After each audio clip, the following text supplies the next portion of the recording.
45년 전 12명이 지하실에서 출발을 했습니다.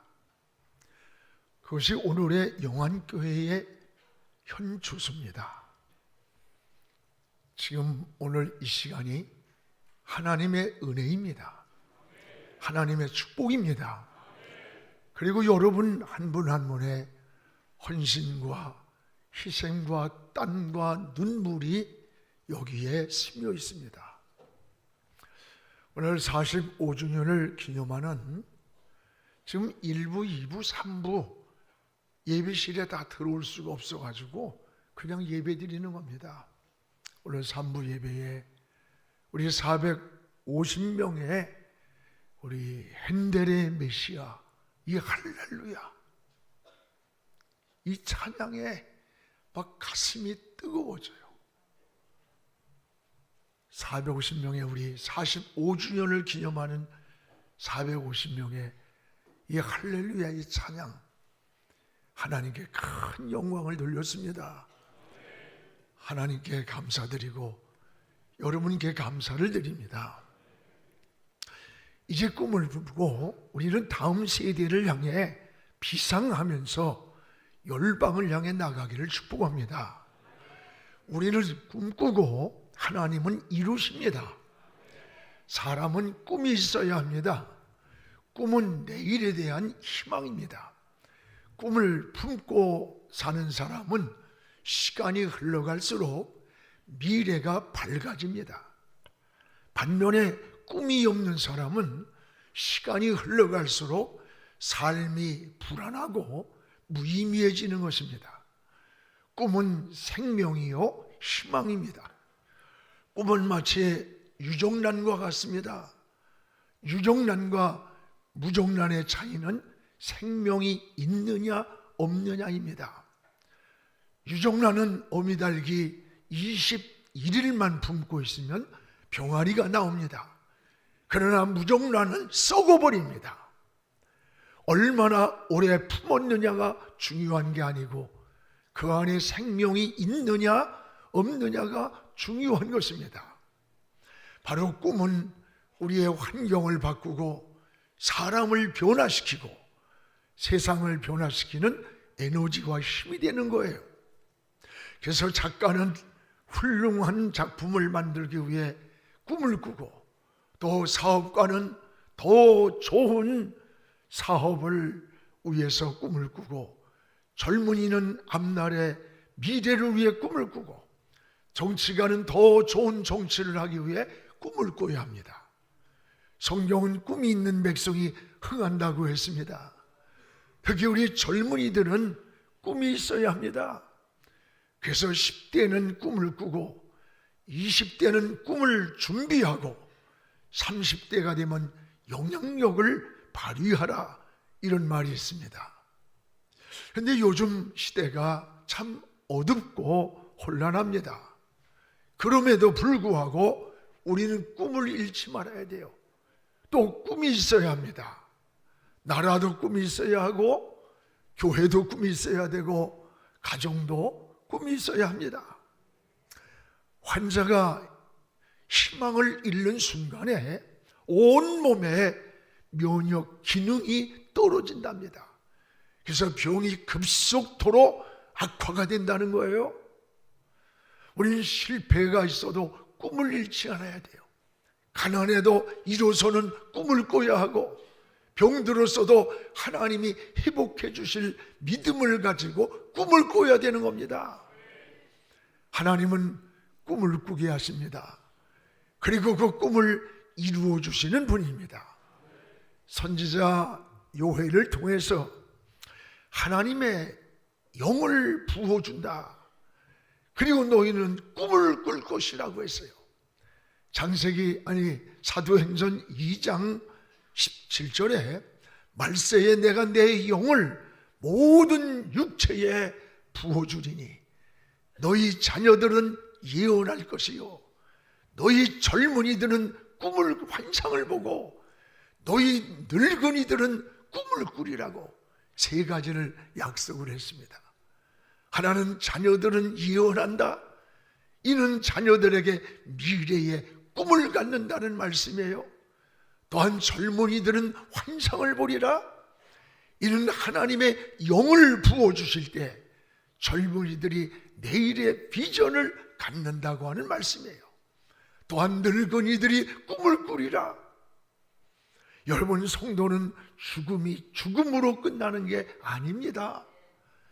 영원한 천국의 소망을 꿈꾸는 겁니다. 그래서 인생은 늙어가는 것이 아니라 익어가는 것이에요. 여러분, 꿈은 내일에 대한 희망입니다. 내일은 오늘 준비하는 것임을 잊지 말아야 돼요. 오늘 해야 할 일을 우리는 미루지 말아야 합니다. 내일은 내 날이 아닙니다. 사는 날인지 죽는 날인지 좋은 날인지 슬픈 날인지 하나님만 아시는 하나님의 날이에요. 우린 내일에 속아서도 안 됩니다. 또한 과거에 집착하는 것도 어리석은 겁니다. 과거는 다시 돌아오지 않는 추억에 불과합니다. 대개 과거 이야기를 좋아하는 사람들 치고 현실이 부실합니다. 대개 나 때는 젊은이들이 가장 신한 게 나 때래. 과거 이야기 좋아하는 사람들 보세요. 현실은 뭐 하세요? 놀고 있어요. 우리에게 중요한 것은 오늘입니다. 지금입니다. 하나님은 과거를 묻지 않습니다. 내일에 대한 책임도 묻지 않습니다. 오늘 이 시간 어떻게 살고 있느냐가 중요한 겁니다. 오늘 여러분 최선을 다하십시오. 오늘 바로 사는 것이 중요합니다. 항상 기회는 지금이라고 생각해야 돼요. 우린 예수 믿을 수 있는 기회도 지금입니다. 기도할 수 있는 시간도 지금입니다. 전도할 수 있는 기회도 지금이고, 어떤 일을 결단하는 시간도 지금이 돼야지 내일이 되어서는 안 되는 거예요. 또한 다음 세대를 세우는 일도 지금입니다. 다음 세대를 잘 세워야 미래가 있어요. 그래서 우리는 코로나를 지나오면서도 우리 성도들이 마지막 인생을 떠날 때에 자기 주어진 것에 얼마를 100분의 1% 자식에게 99%를 유산으로 줄지라도 이 사회를 위해서, 우리가 하나님 나라를 위해서, 다음 세대를 위해서 드리자고 했어요. 100억을 준비하고 있어요. 여러분, 나라도 다음 세대를 어떻게 세워야 할 것인가 고민을 해야 할 때, 그런데 지도자들이 자기 이익만을 생각하고 나라가 어떻게 됐는지, 외교가 어떻게 됐는지, 안보가 어떤지 무너지든 너무 관심이 없는 것 같아. 참 기가 막힌 그런 오늘의 현실입니다. 오늘 용안교회에서 우리 성경적 세계관을 가진 젊은이들에게 정치, 경제, 사회, 문화, 교육 각 분야의 인물을 배출해 나가는 이런 꿈을 가지고 오늘 45주년을 준비하기를 축복합니다. 오늘 말씀은 이스라엘 백성들이 이 바벨론에서 포로 생활에서 꿈을 이뤘습니다. 세월이 지나도 희망이 보이질 않습니다. 몹시 절망하고 좌절하고 낙심하고 있었습니다. 하나님은 이런 모습을 이미 아시고 희망과 꿈을 주시는 메시지, 무엇보다도 과거는 잊어버리라는 거예요. 따라합시다. 과거는 잊어버리라. 오늘 18절을 우리 같이 한번 읽겠습니다. 너희는 이전 일을 기억하지 말며 옛날 일을 생각하지 말라. 여기에 두 가지 이전 일이 옛적 일이라는 말이 나와요. 이전 일과 옛적 일은 과거를 말해. 이런 일은 기억도 하지 마라. 과거는 옛적 일은 생각하지도 말라는 거예요. 오늘 여러분, 기독교의 역사관이 뭔 줄 압니까? 미래지향적인 거예요. 과거의 영광에 집착하는 것도 아니고 과거에 함몰되는 것도 아닌 거예요. 미래를 바라보고 나가는 것, 이것이 여러분 기독교 역사관입니다. 지금 이스라엘 백성들이 바벨론에서 이제 빠져나왔습니다. 이제 70년의 바벨론 포로 생활에서 고통스럽고 아픈 기억들이 얼마나 많았겠어요. 이런 쓴 기억들, 괴로웠던 기억들이 그들의 삶을 절망하게 만들었던 거예요. 여러분, 이런 과거에 발목이 잡히면 전진하지를 못하는 거예요. 여러분, 그 시대에 70년의 바벨론 생활의 트라우마예요. 해방이 되었어도 그들은 과거에서 벗어나질 못하는 거야. 하나님은 이들을 향해서 16절에 내가 바다 가운데 길을 만든 하나님이야. 너희를 애굽에서 건져낸 하나님이야. 내가 앞으로 너희들을 위해서 더 큰 역사를 이룰 것이다. 이전 일을 기억하지도 말고 옛적 일을 생각하지도 말라는 거예요. 쓴 기억들을 버리라는 겁니다. 그렇습니다. 여러분, 과거의 집착은 우리 인생이 살아가는데 굉장한 전진의 장애물이 되는 거예요. 그래서 바울도 빌립보 3장 13절에 나는 아직 잡은 줄로 여기지 않고 미래지향적입니다. 오직 뒤의 것은 잊어버리고 과거는 잊어버리고 저 앞에 있는 푯대를 잡으려고 지금도 달려간다는 거예요. 이게 사도 바울의 황홀에서 고백한 거예요. 여러분, 쓴 기억들은 이제 빨리 잊어버리시기를 바랍니다. 믿음은 과거가 아닙니다. 미래지향적입니다. 여러분, 그런데 마귀는 자꾸 우리 마음속에 유익되지 않는 과거에 함몰시키는 거예요. 과거의 쓴 기억들을 생각나게 만들고, 그래서 자신감을 꺾어놓고 분노하게 만들고 절망하게 만들고 삶을 우울하게 만드는 거예요. 온수마귀에게 속지 않기를 축복합니다. 너희는 이전 일을 기억도 하지 말아라. 옛적 일을 생각하지도 말라. 여러분, 쓴 기억 있습니까? 하나님 앞에 진실이 고백하면 다 용서해 주시는 거예요. 기억도 안 하시는 하나님이에요. 하나님은 기억도 안 하는데 자꾸 여러분 되씹으면 하나님이 야, 나 잊어버렸는데 네가 얘기하니까 생각난다 그러신다고. 다 지워버리고 이제부터 과거에 얽매이지 말고 현재와 미래를 향해 전진하는 우리 영안의 식구들 되기를 주의 이름으로 축복을 합니다. 또 하나는 미래를 꿈꾸는 자, 바로 미래를 꿈꾸는 자가 그 시대 역사의 주인공이 된다는 것을 알아야 돼요. 오늘 19절을 우리 같이 한번 읽겠습니다. 보라, 내가 새 일을 행하리니 이제 나타날 것이라. 너희가 그것을 알지 못하겠느냐. 반드시 내가 광야의 길을 사막의 강을 내리라. 보라, 내가 새 일을 행하리라. 이제 나타날 것이라. 너희가 그걸 알지 못했느냐. 반드시 내가 광야의 길을 사막의 강을 내리라. 미래에 꿈꾸는 자예요. 앞을 바라보는 자. 이 사람이 그 시대 역사의 주인공이라는 겁니다. 그렇습니다. 하나님은 우리의 미래를 약속하십니다. 광야의 길을 만든다. 사막에서 강물을 내어 마시게 할 것이라. 오늘 바벨론 포로에서 빠져나온 이들을 향해서 주시는 미래의 꿈이에요.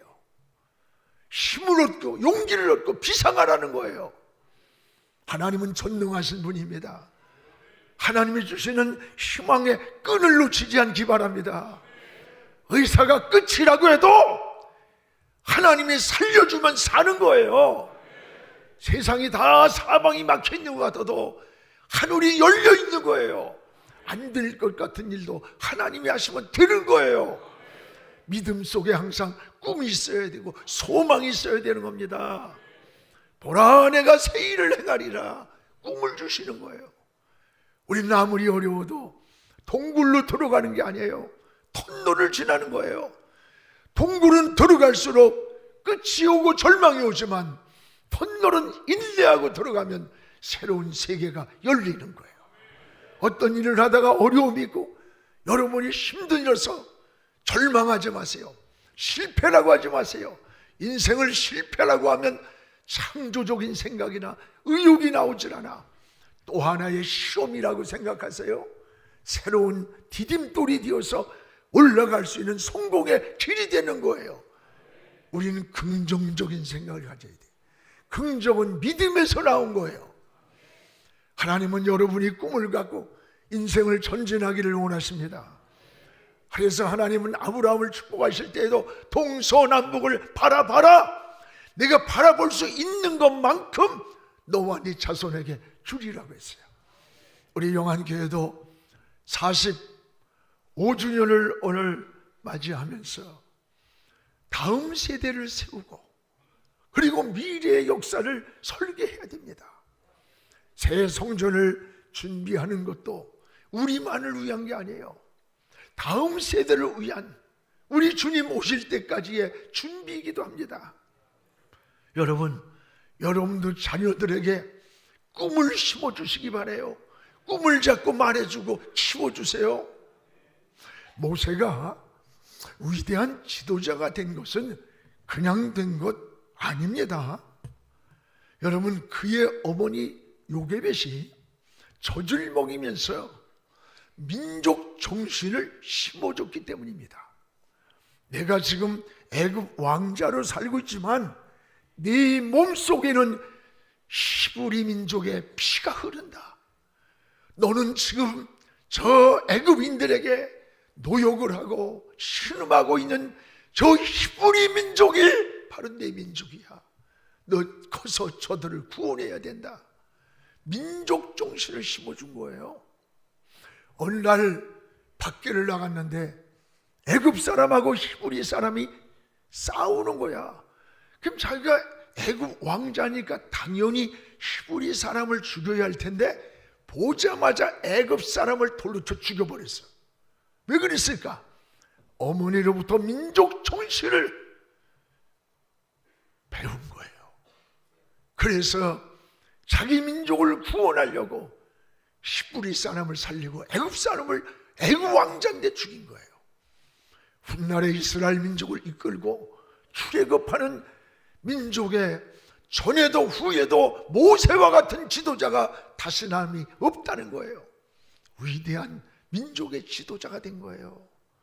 여러분 자녀들에게도 꿈을 심어주시기 바랍니다.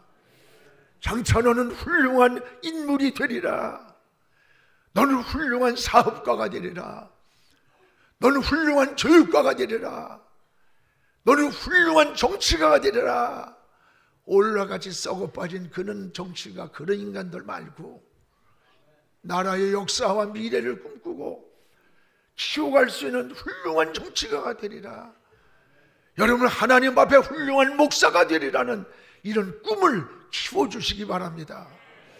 여러분의 가슴 속에도 꿈틀거리는 꿈이 있기를 축복합니다.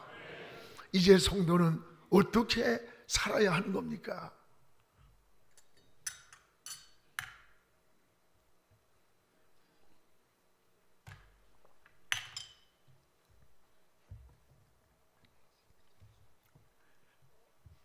이제 우리는 어떻게 그리스도인은 사느냐, 사는 방법이 뭐냐? 오늘 21절에 하나님의 영광을 위해 살아야 되는 거예요. 따라서 하나님의 영광, 이것이 우리는 삶의 목적이 되어야 되는 겁니다. 오늘 21절을 함께 읽겠습니다. 이 백성은 내가 나를 위하여 지었나니 나를 찬송하게 하려 함이라. 이 백성은 내가 나를 위하여 지었나니. 여러분, 이 백성은 하나님을 위해서 창조하셨다는 거예요. 궁극적인 삶의 목적을 우린 하나님께 둬야 되는 겁니다. 그래서 소요리 문답 1문이 뭔지 알아요? 인간을 지은 목적이 뭐냐? 하나님이 영광 받으시려고 인간을 지었다고 그랬습니다. 그렇습니다. 고린전서 10장 31절에 그런즉 너희가 먹든지 마시든지 무엇을 하든지 하나님의 영광을 위하여 하라. 먹든지 마시든지 내가 무엇을 하든지 하나님의 영광을 목표로 해서 인생을 살라는 거예요. 오늘 말씀도 이 백성을 나를 위해서 지었다. 그렇다면 지으신 이를 위해서 사는 것이 가장 가치 있게 사는 거예요. 오늘 여러분의 삶의 우선순위를 어디에 둡니까? 하나님께 정하시기 바랍니다.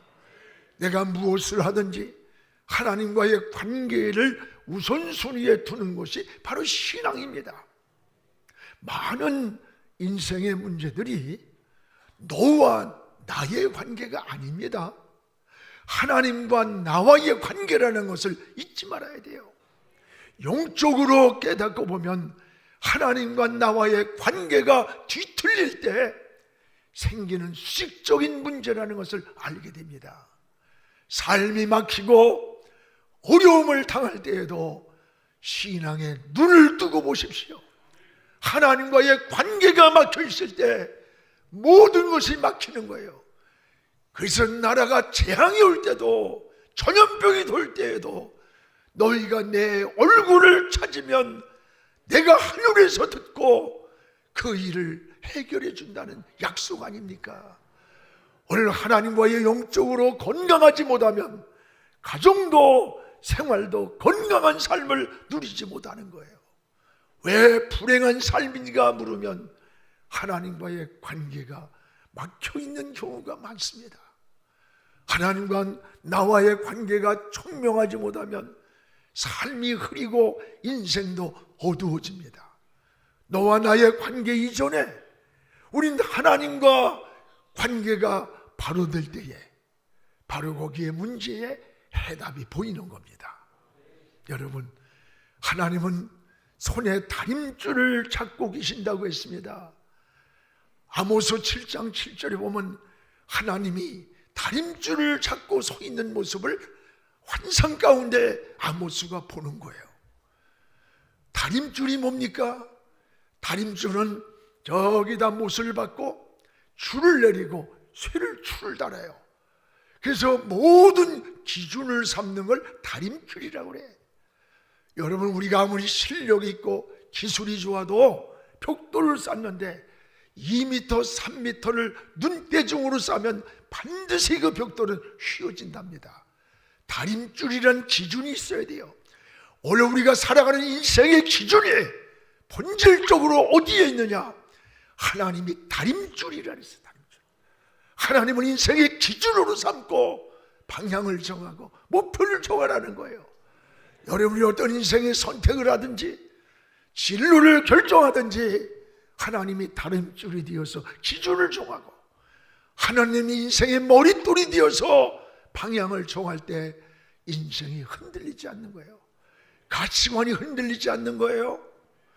그래서 오늘 21절에 이 백성은 나를 위하여 지었나니 하나님을 위해서 우리를 지었나니 여러분, 하나님의 영광을 위해서 우리의 삶의 우선순위를 정하시기를 바랍니다.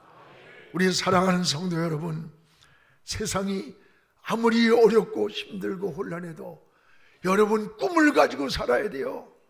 꿈을 품고 비상하시기 바랍니다. 계시록에 보면은 7교회가 나와요. 주님이 나타나시는 말씀이 내가 7뼈를 붙잡고 7 금촛대 사이를 다니신다고 했어요. 오늘도 7뼈를 붙잡고 7 금촛대 사이를 다니시는 우리 주님의 손이 여러분을 붙들어 주시고 우리 사회를 붙들어 주시고 한국교회를 붙들어 주시고 그리고 우리 민족을 붙들어 주시기를 주의 이름으로 축복을 합니다.